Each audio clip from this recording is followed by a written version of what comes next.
প্রিয় শিক্ষার্থীরা, মাস্টার্স প্যানেলের যারা আছো তাদের এমআইএস কোর্স সম্পর্কে আলোচনা করতেছি। তোমাদের আজকের টপিক হচ্ছে ডেটাবেস। এখন এমআইএস এর মধ্যে ডেটাবেস একটা গুরুত্বপূর্ণ বিষয়। ডেটাবেসের মাধ্যমে মূলত আমরা এমআইএস এর যাবতীয় তথ্য সংগ্রহ করি, সংরক্ষণ করি, প্রক্রিয়াকরণ করি, পরিবর্তন করি, তারপর পরিবর্তন করি, আপডেট করি, অপ্রয়োজনীয় ডেটা মুছে ফেলি, তারপরে অন্য জায়গায় সংগ্রহ করি। মোট কথা হলো ডেটাবেস সম্পর্কিত যতগুলো কাজ আছে এগুলো এখন আমরা বর্তমান যুগে ডেটাবেসের মাধ্যমে, বিশেষ করে database management system, that means database প্রোগ্রামের সাহায্যে আমরা এগুলো করে থাকি। এখন ব্যবসা বাণিজ্য, দ্যাট মিনস বিভিন্ন প্রতিষ্ঠান এমআইএস তথা এমআইএসের মধ্যে আছে ডেটাবেস ছাড়া আমরা চলতে পারবো না। ডেটাবেস ব্যবহার করলেই আমরা ভালোভাবে ডেটা সংগ্রহ সম্পর্কিত কাজগুলো করতে পারবো। তো যাই হোক, প্রযুক্তি ব্যবহার করতে হবে আমাদের। প্রযুক্তি ব্যবহার অনেক সুবিধা আছে, সুবিধার কারণেই প্রযুক্তির উদ্ভব। তো প্রথম আলোচনাতে আসো, আমরা আজকে আলোচনা করি ডেটাবেস কি। প্রথমে আসো, বোর্ডের দিকে খেয়াল করো। A database is a collection of related data.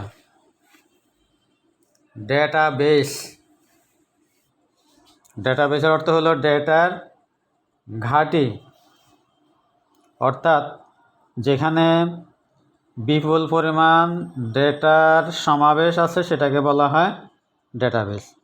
তা এখন ডেটাবেস যদি আমরা একটু ভালোভাবে বলি তাহলে এভাবে বলা যায়, পরস্পর সম্পর্কযুক্ত অনেকগুলো ডেটা এর সমন্বিত ভাণ্ডার বা সমন্বিত রূপ বলতে পারি, যেখানে সহজে ডেটা রাখা ও প্রক্রিয়াকরণ করা যায়।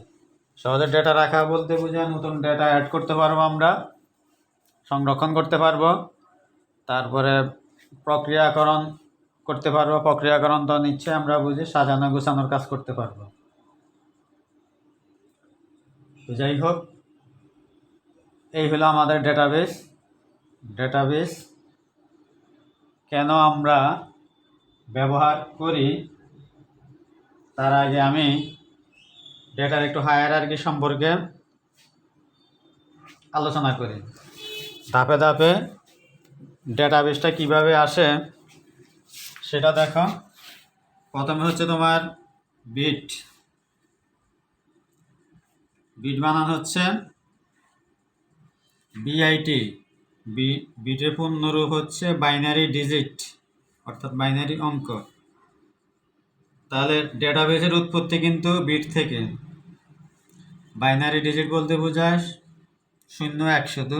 বাইনারি সংখ্যা পদ্ধতির দুইটি মাত্র অঙ্ক 0 এবং 1।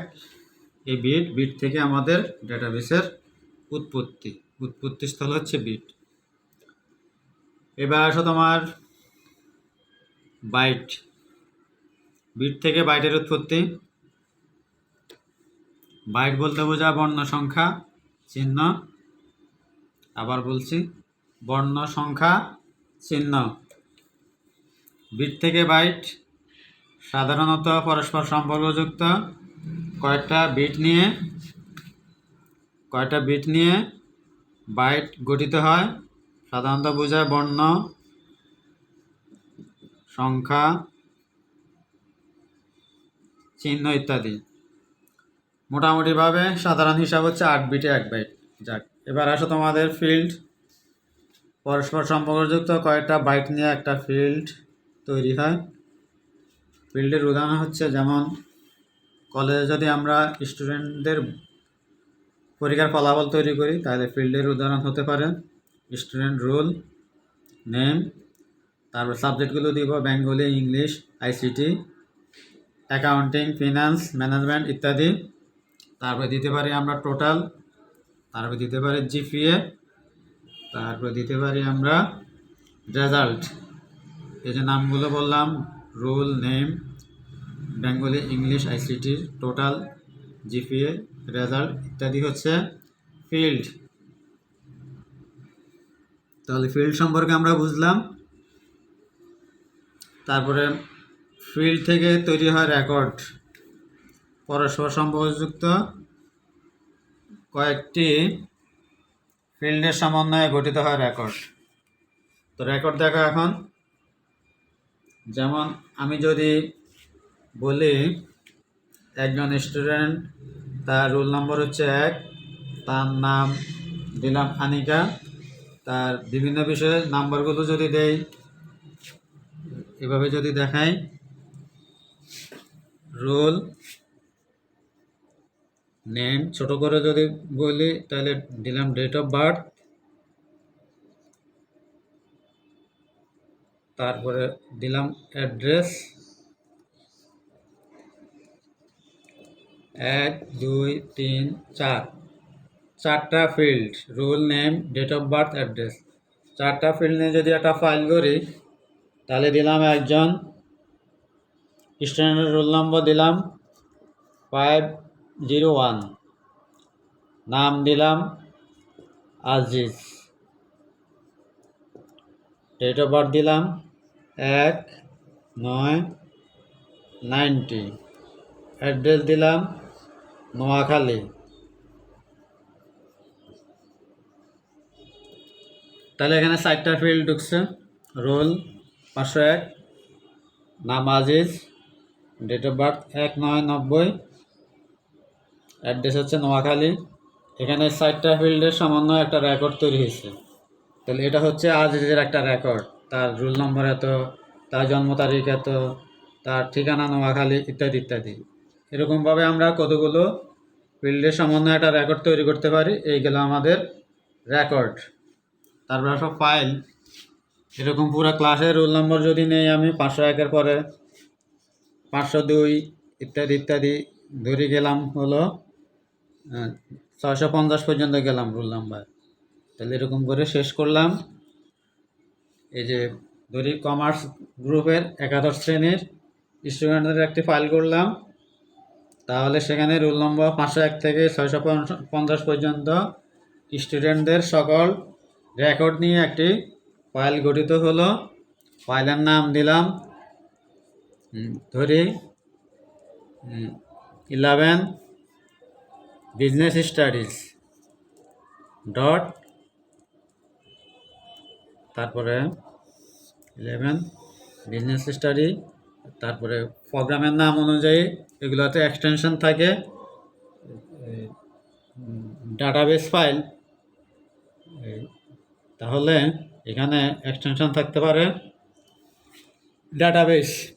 যাই হোক, একটা ফাইলের নাম দিলাম, এটা হলো একটা ফাইল 11 বিএস বিজনেস স্টাডিজ, তারপরে আসো ফাইলের পর হইল ডাটাবেস। তাহলে দেখা গেছে যে ফাইলের পরে আসতেছে ডাটাবেস। একটা ফাইল নিয়েও ডাটাবেস হতে পারে, একাধিক ফাইল নিয়েও ডাটাবেস হতে পারে। ডেফিনিশনটা এরকম, এক বা একাধিক ফাইলের সমন্বয়ে ডাটাবেস গঠিত হয়। কোনো কোনো প্রোগ্রামে একটা ফাইল নিয়ে ডাটাবেস করা যায়, আবার কোনো কোনো প্রোগ্রামে একাধিক ফাইল বা টেবিল নিয়ে, এখানে ফাইল অবলিক টেবিল লিখি, ফাইল বা টেবিল নিয়ে ডাটাবেস। তাহলে কি বুঝলাম, এক বা একাধিক ফাইল বা টেবিল নিয়ে ডাটাবেস গঠিত হয়। ধরি আমরা ভর্তির জন্য একটা করলাম, বা 3 গ্রুপের জন্য 3টা ফাইল করলাম, একটা বিজনেস স্টাডিজ, একটা সায়েন্স, আর একটা হিউম্যানিটিস। তাহলে এখানে বিজনেস স্টাডিজের একটা ফাইল নিয়ে ডাটাবেস হতে পারে, বা 3 গ্রুপের 3টা ফাইলের সমন্বয়ে একটা ডাটাবেস হতে পারে। এবারে আলোচনায় আমরা আসি ডাটাবেসের মৌলিক ধারণা। মৌলিক ধারণাতে প্রথমে আছে এন্টিটি, সেট বা এন্টিটি, তারপর অ্যাট্রিবিউট, তারপর ভ্যালু ইত্যাদি। ব্যক্তি বা বস্তু সম্পর্কে যদি কোনো ধারণা পোষণ করে তাহলে বলা হয় এন্টিটি। তো এখন ব্যক্তি বা বস্তুর ধারণা পোষণ করতে হলে তার কিছু বৈশিষ্ট্য জানতে হবে। যেমন যদি একজন স্টুডেন্টের বৈশিষ্ট্য আমরা জানতে চাই, তাহলে তার নাম দরকার, তারপরে সে মেল না ফিমেল সেটা জানা দরকার, তারপর তার এজ জানা দরকার, তারপরে তার অ্যাড্রেস জানা দরকার। এগুলো হলো অ্যাট্রিবিউট, যেমন নেম, তারপর মেল অবলিক ফিমেল, তারপর অ্যাড্রেস, মোবাইল নাম্বার, জিপিএ। এগুলো হচ্ছে একজন স্টুডেন্টের বৈশিষ্ট্যকে এখানে বলি আমরা অ্যাট্রিবিউট। তাহলে যেটা বোর্ডে আছে এখানে অ্যাট্রিবিউট হচ্ছে নাম, পদবি, বেতন। আর এন্টিটি হিসাবে আমরা এখানে আনছি কর্মীর ব্যক্তিগত তথ্য। অ্যাট্রিবিউটগুলো হচ্ছে নাম, পদবি, বেতন। স্টুডেন্টের ক্ষেত্রে হতে পারে নেম, অ্যাড্রেস, মোবাইল, জিপিএ ইত্যাদি। এবার অ্যাট্রিবিউটের যে মান প্রদর্শন করি আমরা সেগুলোকে বলি আমরা ভ্যালু। যেমন নাম দিলাম আবু হানিফ, পদবি অফিসার, বেতন দিলাম 40,000। তারপরে ভ্যালু আবার তার নাম দিলাম আকিব, তার পদবি অফিসার, বেতন দিলাম 38,000। এভাবে আবার প্রথম থেকে বলি ব্যক্তি বা বস্তু সম্পর্কে যদি কোনো ধারণা পোষণ করি এটাকে বলা হয় এন্টিটি। তার বৈশিষ্ট্যগুলো হচ্ছে অ্যাট্রিবিউট, যেমন নাম, পদবি, বেতন। বৈশিষ্ট্যগুলোর অ্যাট্রিবিউটের যে মান প্রদর্শন করি এগুলাকে বলা হয় ভ্যালু। যেমন নাম দিলাম আবু হানিফ, এটা ভ্যালু, এটা একটা ভ্যালু। পদবি অফিসার, এটা আরেকটা ভ্যালু। বেতন 40,000, এটা আরেকটা ভ্যালু। এরকম এইগুলো ডেটাবেসের মৌলিক ধারণা। এবারে আসো ডেটাবেসের কী কাজে আমরা ব্যবহার করি। ডেটাবেসে অনেকগুলো কাজে আমরা ব্যবহার করি। এখানে কয়েকটা কারণ আমরা লিখছি, এগুলাই যে পরিপূর্ণ তা নয়, প্রধান কয়েকটা কারণ। যেমন ডেটাবেস ব্যবহার করলে আমরা সেখানে ডেটা সংরক্ষণ করতে পারবো, নাম্বার 1। যেমন একটা কলেজের যদি বিজনেস স্টাডিজ গ্রুপের ডেটাবেস করি তাহলে ওর যে কোনো তথ্য আমরা ভবিষ্যতের প্রয়োজনে আমরা বের করতে পারবো ডেটাবেস থেকে। তার ঠিকানা কোথায়, তার মোবাইল নাম্বার কি, তার রেজাল্ট কি, তার ইত্যাদি ইত্যাদি সম্পর্কিত যাবতীয় তথ্য আমরা ডেটাবেসের মধ্যে রাখতে পারি। তাহলে প্রথম প্রয়োজনটা হচ্ছে ডেটা সংরক্ষণ। ডেটা সংরক্ষণই হচ্ছে ডেটাবেসের প্রধান কাজ বা মুখ্য উদ্দেশ্য। ডেটাবেস তৈরি করার মুখ্য উদ্দেশ্য হচ্ছে ডেটা সংরক্ষণ। তারপরে আসো এগুলো কার্ড কপি করতে পারি। এখানে কপি লিখছি, কার্ড কপি করা যায়। এই ডাটাটা কপি করে আমরা এক ফাইল থেকে আরেক ফাইলে বা এক জায়গা থেকে আরেক জায়গায় নিতে পারি। তারপর বিভিন্ন হিসাব নিকাশের কাজে ব্যবহার করি আমরা এই যে ডেটাবেসটা। শিক্ষা প্রতিষ্ঠানে তো একটু আগে উদাহরণের মাধ্যমে আমরা কিছুটা তুলে ধরছি। শিক্ষা প্রতিষ্ঠানে স্টুডেন্টদের তথ্য তুলে ধরার জন্য বা পরীক্ষার ফলাফল তৈরি করার জন্য শিক্ষা প্রতিষ্ঠানের ডেটাবেস ব্যবহৃত হয়। এখানে ব্যাংক বিমা লেখা হয়েছে। প্রধানত ব্যাংক বিমা বা অন্যান্য প্রতিষ্ঠানের ডেটাবেস ব্যবহৃত হয়, ব্যাপকভাবে ব্যবহৃত হয় ব্যাংক এবং বিমা প্রতিষ্ঠানে এই ডেটাবেস। তারপর ডেটাবেসে আমরা এই যে গ্রাফ আকারে উপস্থাপন করে সুন্দরভাবে উপস্থাপন করতে পারি। যেমন একটা কোম্পানির পণ্যের মূল্য যদি আমরা বছর ভিত্তিক উপস্থাপন করি তাহলে হয়তো কোনো বছর বাড়ছে, কোনো বছর কমছে। তাহলে এটা গ্রাফের মাধ্যমে আমরা সুন্দরভাবে এই ডেটাবেসের মধ্যে এই তথ্যগুলো গ্রাফ আকারে উপস্থাপন করতে পারি। সিদ্ধান্ত গ্রহণের জন্য গ্রাফটা জরুরি, বা এক নজরে প্রতিষ্ঠানের অবস্থা বোঝার জন্য, ডেটার অবস্থা বোঝার জন্য গ্রাফ দরকার। তার কোনো ডেটা যদি খোঁজার দরকার হয়, যেমন কোনো স্টুডেন্টের কোনো যদি ফলাফল কোনো অভিভাবক জানতে চায় তাহলে তার রোল নম্বর সার্চ করে তার ফলাফলটা আমরা সহজে কম্পিউটারের পর্দায় উপস্থাপন করতে পারবো। ডেটাবেসকে খুঁজে বের করে আনা। তারপর দেখা হলো রিপোর্ট তৈরি। সম্পূর্ণ ডেটাবেস থেকে কাঙ্ক্ষিত কিছু ডেটা নিয়ে বা সম্পূর্ণ ডেটা নিয়ে যদি সুন্দরভাবে এটাকে উপস্থাপন করি তাহলে এটা হচ্ছে রিপোর্ট। আবার বলতেছি, ডেটাবেস ফাইল থেকে কাঙ্ক্ষিত তথ্য নিয়ে যদি সেটাকে সুন্দরভাবে উপস্থাপন করি সেটাকে বলা হয় রিপোর্ট। রিপোর্ট তৈরি করার জন্য ডেটাবেস দরকার হয়। আবার প্রথম থেকে দেখো, প্রথম হলো ডেটা সংরক্ষণ, অর্থাৎ ডেটা রাখা, কপি করা, হিসাব নিকাশ করা, শিক্ষা প্রতিষ্ঠানের বিভিন্ন কাজে, ব্যাংক বিমা প্রতিষ্ঠানের কাজে বা অন্যান্য প্রতিষ্ঠানের কাজে। গ্রাফ তৈরি, ডেটা কুয়েরি করা বা খুঁজে বের করে আনা, রিপোর্ট তৈরি করা, রিলেশন তৈরি করা ইত্যাদি বহু কাজে ডেটাবেস ব্যবহৃত হয়। এখানে শুধু একটা লেখা আছে। এবার আসা হলো ডেটা ওয়্যার হাউস। পরবর্তী আলোচনা ওয়্যার হাউস, যেখানে বিপুল পরিমাণ ডেটা যে জায়গাতে সংরক্ষণ করে রাখা হয় এটাকে বলা হয় ডেটা ওয়্যারহাউস কি লেখা আছে তোমরা দেখো। একটি প্রতিষ্ঠানের বিভিন্ন ধরনের ডেটাবেস হতে প্রয়োজনীয় ডেটা সংগ্রহ করে সেটি কেন্দ্রীয়ভাবে সংরক্ষণ করাকে ডেটা ওয়্যারহাউস বলে।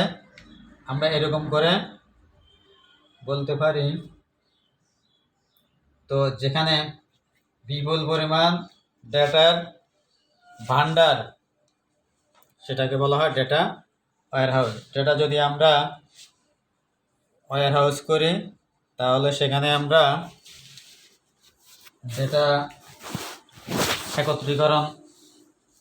ডেটা একত্রীকরণ করতে পারবো। যেমন একাধিক ফাইল নিয়ে আমরা 3টা গ্রুপে 3টা ফাইল নিয়ে একটা ওয়্যারহাউস তৈরি করতে পারি। তারপরে যদি প্রয়োজন হয় সেগুলো পরিমার্জন করতে পারবো, পরিবর্তন করতে পারবো, এগুলাকে আমরা সাজানো গোছানোর কাজ করতে পারবো। এই হলো ডেটা ওয়্যারহাউস। তাহলে কি পাইলাম? একটি প্রতিষ্ঠানের বিভিন্ন ধরনের ডেটাবেস হতে প্রয়োজনীয় ডেটা সংগ্রহ করে সেটি কেন্দ্রীয়ভাবে সংরক্ষণ করাকে বলা হয় ডেটা ওয়্যারহাউস। এবারে আমাদের আলোচনা হচ্ছে ডেটা মাইনিং।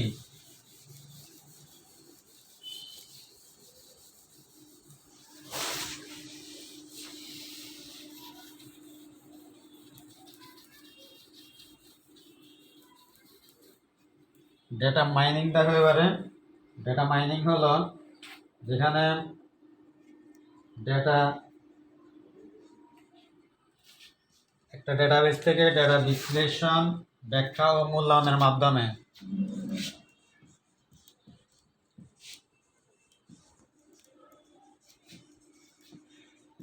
ডেটা বিশ্লেষণ, ব্যাখ্যা, তারপরে আসো ও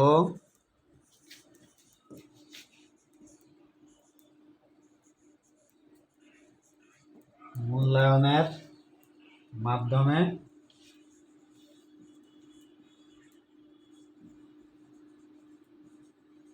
সিদ্ধান্ত গ্রহণ। তাহলে কি পাইলাম এখন? ডেটা মাইনিং,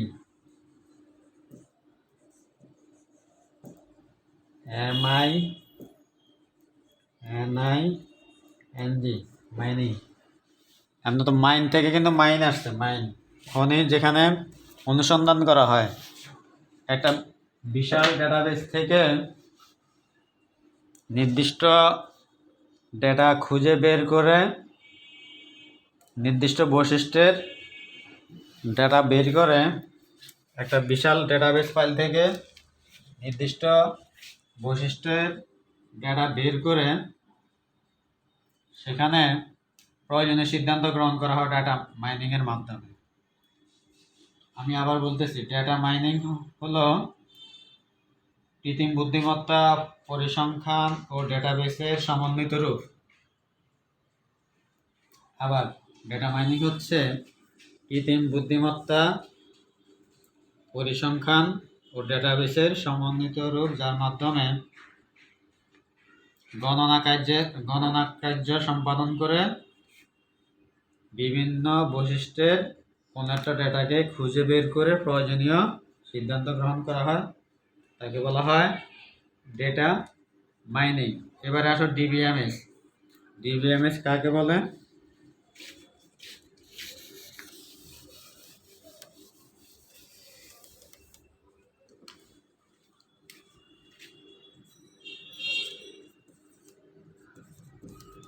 ডিবিএমএস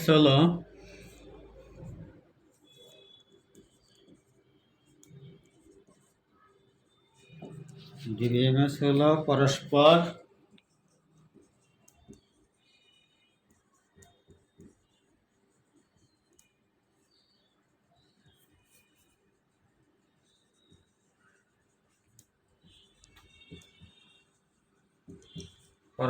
সম্পর্কযুক্ত ডেটা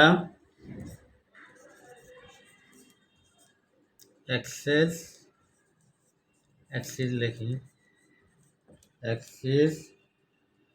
তারপরে সংরক্ষণ,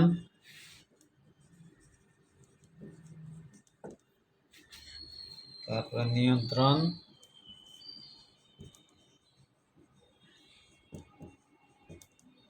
নিয়ন্ত্রণ ও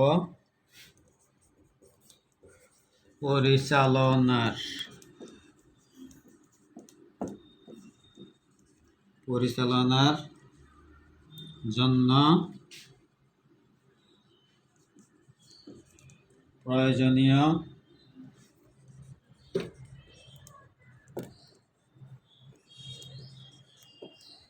প্রোগ্রামের সমষ্টি।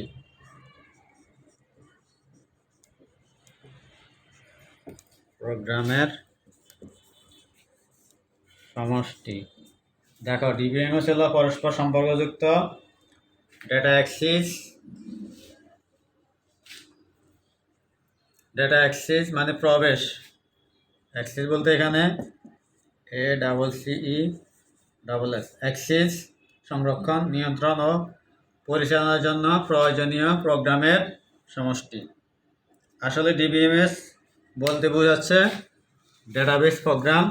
তাহলে ডেটাবেস প্রোগ্রামের নাম তো তোমরা আশা করি জানো। কয়েকটা ডেটাবেস প্রোগ্রামের নাম হচ্ছে যেমন MS, অ্যাক্সিস, অরাকল, তারপরে হতে পারে MySQL, তারপর হতে পারে visual Fox pro.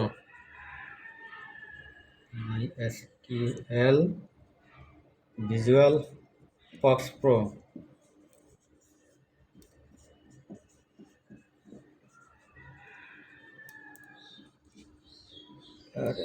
Visual Fox pro, এগুলো ডাটাবেস প্রোগ্রামের নাম। আরও ডাটাবেস প্রোগ্রাম আছে। এই যে ডাটাবেস প্রোগ্রামগুলো, এগুলাকে বলা হয় database management system. Database management সিস্টেমের মাধ্যমে আমরা ডাটাবেসের যাবতীয় কাজগুলো করতে পারি। তারপরে আসে এবারে ডেটাবেস ম্যানেজমেন্ট সিস্টেমের কী কাজ। ডেটাবেস ম্যানেজমেন্ট সিস্টেমের অনেকগুলো কাজ আছে, আমি এক নজরে লিখি। ডেটাবেস ম্যানেজমেন্ট সিস্টেমের কাজ।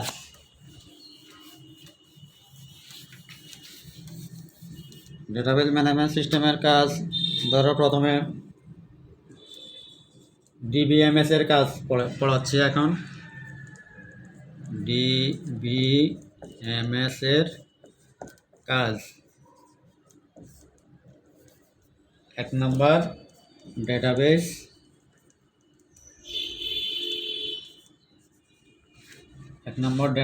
তৈরি।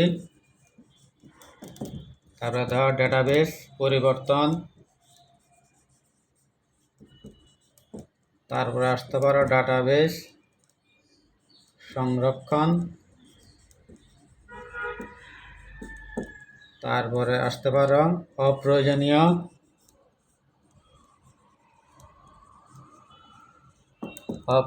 ডেটা মুছে দেওয়া, তারপরে হতে পারে আপডেট, তারপরে হতে পারে ডাটাবেসের কাজ হতে পারে রিপোর্ট তৈরি, তারপরে হতে পারে রিলেশন তৈরি, এক ফাইলের সাথে আরেক ফাইলের রিলেশন তৈরি। তারপরে কাজ হতে পারে নিরাপত্তা,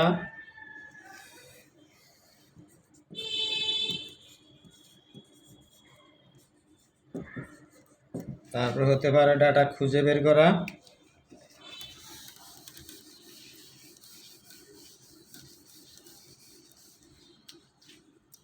নম্বর হতে পারে খোঁজা, কোনো ডাটা খুঁজে বের করা, তারপরে হতে পারে ব্যাকআপ অ্যান্ড রিকভারি।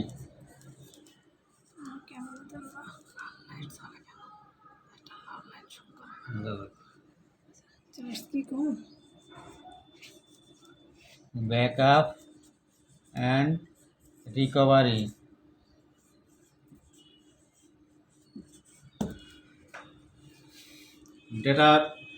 কোনো ডেটা যদি আমরা মুছে ফেলি, তাহলে সেটা যাতে উদ্ধার করা যায় সেই জন্য ব্যাকআপ অ্যান্ড রিকভারি আরও কাজ আছে। তো এখন প্রধানত আমরা এখানে কয়েকটা কাজ বললাম, ডেটাবেস তৈরি ও ডাটা ঢুকানো, তৈরি করার পর ডাটা ঢুকাইতে হবে, ডাটা সংযোজন বা অ্যাড, তারপর ডাটাবেস পরিবর্তন, যে ডাটাবেসটা এডিট করার প্রয়োজন হতে পারে, কোনো ভুল যদি থাকে ডেটাবেসটা সংরক্ষণ করতে হবে ভবিষ্যতের প্রয়োজনে, অপ্রয়োজনীয় ডেটা থাকলে এগুলো মুছে ফেলতে হবে, ডেটা আপডেট করতে হবে, রিপোর্ট তৈরি একটু আলোচনা হয়েছে। ডেটাবেস প্রোগ্রাম দ্বারা আমরা ডাটাবেসের রিপোর্ট তৈরি করতে পারি, এক ডেটাবেসের সাথে আরেক ডেটাবেসের রিলেশন তৈরি করতে পারি, ডাটার নিরাপত্তা দিতে পারি, কোনো প্রয়োজনীয় ডেটা খুঁজে বের করতে পারি, ব্যাকআপ অ্যান্ড রিকভারি, কোনো ডেটাবেস ফাইলে যদি আমরা ব্যাকআপ তৈরি করি তাহলে সেগুলো আমরা ওখান থেকে উদ্ধার করতে পারি যদি মূল ফাইল থেকে মুছে যায়। এটা হচ্ছে ব্যাকআপ অ্যান্ড রিকভারি। এবার সর্বশেষ আলোচনা আছে ডেটাবেস অ্যাডমিনিস্ট্রেটর। ডেটাবেস অ্যাডমিনিস্ট্রেটর বলতে বোঝায় ডেটাবেস প্রশাসক, যিনি ডেটাবেস পরিচালনা ও নিয়ন্ত্রণের জন্য নিয়োজিত থাকেন। আবার বলতেছি, কেন্দ্রীয়ভাবে ডেটাবেস পরিচালনা ও নিয়ন্ত্রণের জন্য নিয়োজিত ব্যক্তিকে বলা হয় ডেটাবেস অ্যাডমিনিস্ট্রেটর। যিনি ডেটাবেস অ্যাডমিনিস্ট্রেটর তিনি এগুলো ডেটাবেস ফাইলগুলো দেখবেন, পরিচালনা করবেন, এগুলোর আলোকে নিয়ন্ত্রণ কার্যক্রম সম্পন্ন করবেন। ডেটাবেসের পরিচালনাকারী ও নিয়ন্ত্রণকারী কাজে নিয়োজিত ব্যক্তি হচ্ছে ডেটাবেস অ্যাডমিনিস্ট্রেটর। তো যাই হোক, এই টপিকগুলো আলোচনা করলাম। আজকে তোমাদের আলোচনা এখানেই শেষ করছি। আশা করি ক্লাস সবাই বুঝতে পারছ। মনোযোগ যদি থাকে তাহলে এগুলো এখানেই পড়ে ক্লাস রিড করে তোমরা পরীক্ষায় লিখতে পারবা। তো আশা করি সবাই ভালো থাকবা। আল্লাহ হাফেজ।